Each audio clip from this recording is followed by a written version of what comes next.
പാലക്കൽ ഗ്രൂപ്പിന്റെ ചെയർമാനും ഇന്ത്യയിലെ തന്നെ പ്രമുഖ ബിസിനസ്മാനുമായ പാലക്കൽ ദേവ് മഹേശ്വറിന്റെയും ശ്രീ ഗൗരി മഹേശ്വറിന്റെയും മൂത്ത മകളായ ശിവഗംഗയും കൃഷ്ണജ മൾട്ടി സ്പെഷ്യാലിറ്റി ഹോസ്പിറ്റലിന്റെ MD-ആയ രാഘവേന്ദ്രയുടെയും വരലക്ഷ്മി അയ്യരുടെയും മകനും ഡോക്ടറുമായ മാധവ് അയ്യരും തമ്മിലുള്ള വിവാഹം വമ്പിച്ച ജനാവലിയുടെ സാന്നിധ്യത്തിൽ മേനോൻസ് കൺവെൻഷൻ സെന്ററിൽ വെച്ച് നടക്കുകയാണ്. ഒരുപാട് പ്രമുഖർ പങ്കെടുക്കുന്ന വലിയൊരു ആഡംബര വിവാഹമാണിത്. ഒരുപക്ഷെ അത്രയും വലിയൊരു വിവാഹം പലരും അന്ന് ആദ്യമായാണ് കൂടുന്നത് പോലും. ലൈറ്റ് റോസ് നിറമുള്ള കുർത്തയും കസവ് മുണ്ടും ഉടുത്തുകൊണ്ട് വളരെ പ്രൗഢിയോടുകൂടിയാണ് മഹി ഇറങ്ങി വരുന്നത്.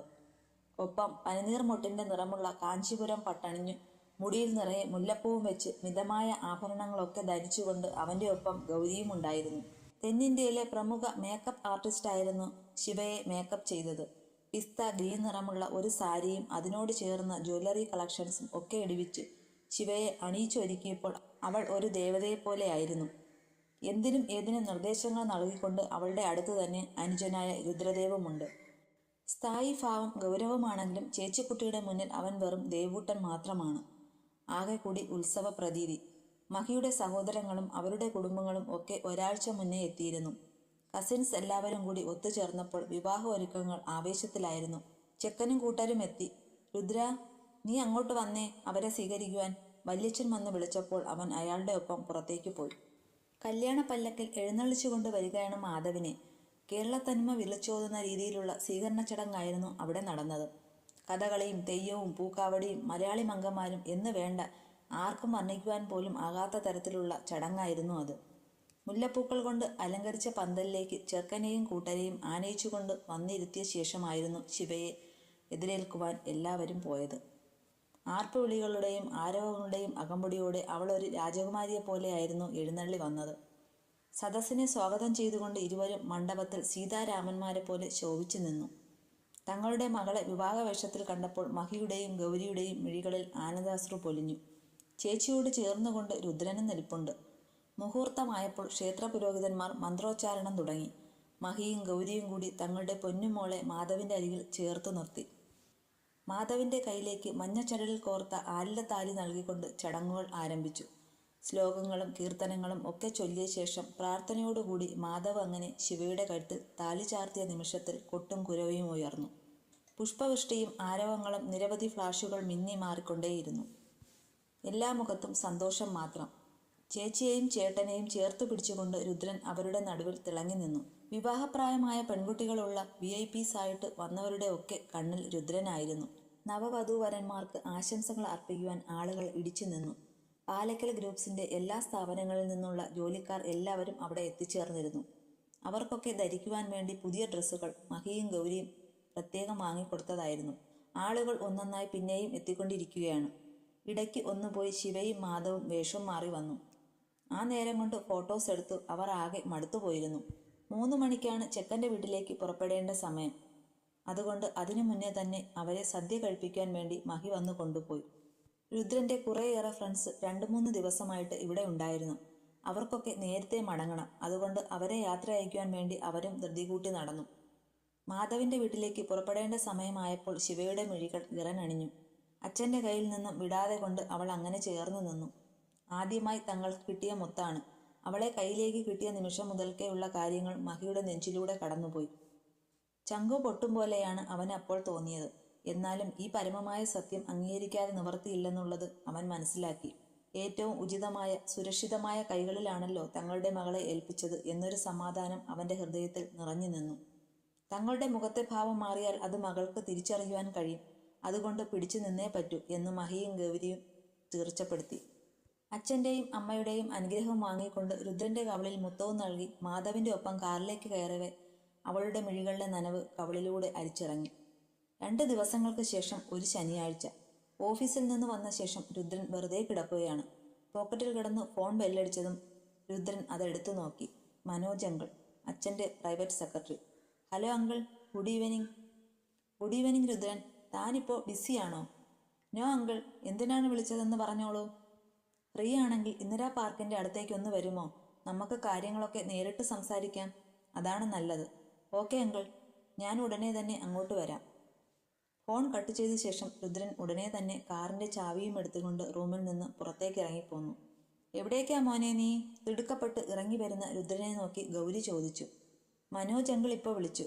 ഒന്ന് പോയി കണ്ടിട്ട് വരാം അമ്മേ. കൂടുതലൊന്നും പറയാതെ കൊണ്ട് അവൻ പെട്ടെന്ന് തന്നെ വെളിയിലേക്ക് പോയി. അവൻ എവിടെ പോയതാ ഗൗരി? പിന്നിൽ നിന്ന് മഹിയുടെ ശബ്ദം. മനോജ് അങ്കിൾ വിളിച്ചുവെന്നാ പറഞ്ഞ്. മുംബൈ ട്രിപ്പിന്റെ കാര്യം പറയാനാവും. മഹിയേട്ടൻ എന്താ ഒരു ക്ഷീണം പോലെ? നീ ഒരു ചായ എടുക്ക്. വല്ലാത്ത തലവേദന. ഹോസ്പിറ്റലിൽ മറ്റോ പോണോ? ഏയ്, അതൊന്നും വേണ്ട ഗൗരി.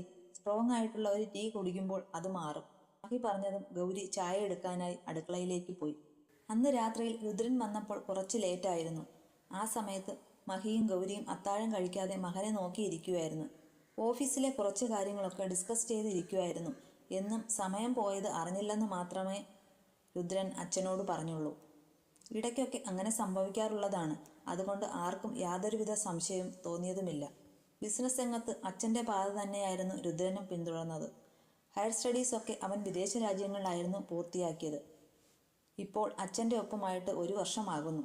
രുദ്രൻ വന്നതിന് ശേഷമായിരുന്നു മഹി ഒന്ന് വിശ്രമിച്ചത് എന്ന് വേണം കരുതാൻ. രുദ്രന് 25 വയസ്സ് കഴിഞ്ഞതേ ഉള്ളൂ. ചോരത്തിളപ്പും കുറച്ച് എടുത്തുചാട്ടവും ഒക്കെ അവന് അച്ഛനേക്കാൾ കൂടുതലാണെന്ന് പറയാം. എങ്കിലും മനസാക്ഷിയുള്ളവനാണ് രുദ്രൻ. നിനക്ക് ഓഫീസിൽ വെച്ച് സ്റ്റാഫിനോടൊക്കെ ഒന്ന് ചിരിച്ചൂടെ എന്ന് മഹി മകനോട് ചോദിക്കും. നിങ്ങൾ എങ്ങനെയായിരുന്നു? അച്ഛൻ്റെ സ്വഭാവമല്ലേ മകന് കിട്ടൂ എന്ന് ഗൗരി ചോദിക്കുമ്പോൾ മഹിയുടെ നാവടയും. 10th എക്സാം കഴിഞ്ഞ ശേഷം രുദ്രൻ തുടർ പഠനത്തിന് വേണ്ടി പുറത്തേക്ക് പോയതായിരുന്നു. അതിനുശേഷം 7 വർഷത്തോളം അവൻ വീട് വിട്ടു നിന്നു ആയിരുന്നു പഠിച്ചത്. വല്ലപ്പോഴും വെക്കേഷൻ ടൈമിൽ മാത്രം എത്തും. ആ സമയത്തൊക്കെ ഫാമിലിയുമായി ടൂറിലാവും. അതാണ് പതിവ്. എന്നിരുന്നാലും ചേച്ചിക്കുട്ടിയോടാണ് അവന് കൂടുതൽ കമ്പനി. പിന്നെ അച്ചമ്മയോടും. അവരുടെ 2 പേരുടെയും മുന്നിലാണ് ഇവൻ്റെ കളിയും ചിരിയും ഒക്കെ. രുദ്ര, നാളെ നീ ഫ്രീ ആണോ മോനെ? അതോ എന്തെങ്കിലും പ്രോഗ്രാംസ് ഉണ്ടോ? അത്താഴം കഴിച്ചുകൊണ്ടിരുന്നപ്പോഴായിരുന്നു മഹി മകനെ നോക്കി ചോദിച്ചത്. അങ്ങനെ പ്രത്യേകിച്ചൊന്നുമില്ല. ചേച്ചിയും ഏട്ടനും വരുമല്ലോ. ആ, അവർ വരുമ്പോൾ ഉച്ചയാവും മോനെ. ആരോ ഗസ്റ്റ് വരുമെന്ന്. അതിനുശേഷം ഇങ്ങോട്ട് തിരിക്കും. അവനൊന്ന് മൂളി. കാലത്തെ 9 മണിയാകുമ്പോൾ നീ റെയിൽവേ സ്റ്റേഷൻ വരെ ഒന്ന് പോകാമോടാ? എന്തിന്? രുദ്രൻ്റെ നെറ്റി ചുളിഞ്ഞു. അത് പിന്നെ നമ്മുടെ സോമനാഥൻ്റെ മോള് വൈദേഹി വരുന്നുണ്ട്. അവളുടെ പഠിപ്പൊക്കെ കഴിഞ്ഞു മോനെ. അതിന്? അല്ല, ആ കുട്ടിയെ ഒന്ന് കൂട്ടിക്കൊണ്ടുവരാൻ. അവളിവിടെ വന്നിട്ട് എന്ത് ചെയ്യാനാച്ചാ? അല്ലാതെ പിന്നെ എന്താ ചെയ്യുക? ആ കുട്ടിയുടെ അമ്മ ഇപ്പോഴും ഹോസ്പിറ്റലിലാണ് മോനെ. അവളുടെ ഫാമിലി ബാക്ക്ഗ്രൗണ്ടൊക്കെ നിനക്കും അറിയാമല്ലോ. അയാൾ പറഞ്ഞ് പൂർത്തിയാക്കും മുന്നേ രുദ്രൻ ഭക്ഷണം കഴിക്കുന്നത് മതിയാക്കി എഴുന്നേറ്റ് പോയിരുന്നു. മഹിയേട്ടാ, അവനോട് ചോദിച്ച നേരത്ത് ആ ചന്ദ്രേട്ടനോട് എങ്ങാനും പറഞ്ഞാൽ മതിയായിരുന്നു കേട്ടോ. മകൻ എഴുന്നേറ്റ് മുകളിലെ മുറിയിലേക്ക് പോയതിനു ശേഷമായിരുന്നു ഗൗരി മഹിയെ നോക്കി പറഞ്ഞത്. അത് മതിയായിരുന്നു ഗൗരി. ഞാൻ അത്രയ്ക്കൊട്ട് ചിന്തിച്ചതുമില്ല. ഒന്ന് വിളിച്ചു നോക്കിയാലോ മഹിയേട്ടാ? അതൊന്നും വേണ്ടടോ. അവന് പോകാൻ മടിയാണെങ്കിൽ ഞാൻ തന്നെ പോയി കൂട്ടാം. അല്ലാതെ വേറെ നിവർത്തിയില്ലല്ലോ. ഞാൻ ഒന്നുകൂടെ അവനോട് സംസാരിക്കാം ഏട്ടാ. ഏയ്, അതൊന്നും വേണ്ടെന്നേ. ഇനി വെറുതെ അതിനെപ്പറ്റി പറഞ്ഞ് മുഷിയാൻ നിൽക്കേണ്ട. എന്തായാലും നാളെ നേരം വെളുക്കട്ടെ, എന്നിട്ട് ബാക്കി നോക്കാം പറഞ്ഞുകൊണ്ട് മഹി എഴുന്നേറ്റതും ഫോൺ ബെല്ലടിച്ചു. ആരാ? മോളാണോ ഏട്ടാ? ഫോണിലേക്ക് നോക്കിക്കൊണ്ടുള്ള മഹിയുടെ മുഖത്തെ പുഞ്ചിരി കണ്ട് ഗൗരി ചോദിച്ചു. അതേ എന്ന് തലകുലുക്കിക്കൊണ്ട് മഹി ഫോൺ കാതിലേക്ക് ചേർത്തു. മറുകൈയാൽ ഗൗരിയെയും ചേർത്ത് പിടിച്ചുകൊണ്ട്. ഈ സമയത്ത് രുദ്രനാണെങ്കിൽ ദേഷ്യത്തോടുകൂടി ബാൽക്കണിയിൽ ഇരിക്കുകയാണ്. വേണ്ടാത്ത സെൻറ്റിമെൻറ്റ്സ്. അതും പണ്ട് ആവോളമുണ്ട് അമ്മയ്ക്കും അച്ഛനും. അതുപോലെയായിരുന്നു ഈ കേസും. ഒരു മധ്യവേനലവധിക്കാലം. സോമനാഥൻ അങ്കിളും ഭാര്യ കനക ആൻറ്റിയും അവരുടെ ഒരേ ഒരു മോളും തമിഴ്നാട്ടിൽ നിന്ന് കുടിയേറി പാർത്തവരായിരുന്നു. അച്ഛൻ്റെ പരിചയത്തിലുള്ള ആരോ പറഞ്ഞാണ് ഇവിടെ എത്തിയത്. തങ്ങളുടെ ഔട്ട് ഹൗസിലായിരുന്നു താമസം. അച്ഛൻ്റെ ഡ്രൈവറായിരുന്നു അങ്കിള്. അമ്മയെ സഹായിക്കാൻ കനക ആൻറ്റിയും ഒപ്പമുണ്ട്. മകൾക്കന്ന് 10 വയസ്സ് പോലും ആയിട്ടില്ല. താനും ചേച്ചിയും കളിച്ചുകൊണ്ടിരിക്കുമ്പോൾ ചുവരിൻ്റെ അപ്പുറത്തു നിന്നും കരിമഷി കൊണ്ട് വാലിട്ടെഴുതിയ ഒരു കണ്ണും ചുവന്ന റിബൺ കൊണ്ട് ഇരുവശത്തേക്കും പിന്നിയിട്ട മുടിയുടെ ഒരു ഭാഗത്തും മുന്നോട്ട് നീണ്ടു കിടക്കുന്നത് മാത്രം കാണാം. താനൊന്ന് മുഖമുയർത്തി നോക്കുമ്പോൾ ഓടി മറയും അവള്, വൈദേഹി. അപ്പോഴും അവളുടെ പാദസ്വര കൊഞ്ചലും കുപ്പിവള കിലുക്കവും അവിടെ മാകെ കിലുങ്ങിച്ചിരിക്കും. പതിയെ പതിയെ ചേച്ചിയുമായിട്ട് അവൾ കൂട്ടായി തുടങ്ങി. ഇരുവരും ചേർന്നായി പിന്നീടുള്ള കളിയും ചിരിയുമൊക്കെ. അവൾക്ക് ഒരുപാട് കുപ്പിവളകൾ ഉണ്ടായിരുന്നു, പല വർണ്ണത്തിലും വലിപ്പത്തിലും ഒക്കെ ഉള്ളത്. അതിൻ്റെ വലിയൊരു സ്റ്റാൻഡുണ്ട്. അതിന്മേൽ ഇങ്ങനെ കോർത്തിട്ടിരിക്കുകയും പച്ചയും ചുവപ്പും കരിനീലയും മഞ്ഞയും ഒക്കെ ഇടകലർന്ന കുപ്പിവളകൾ.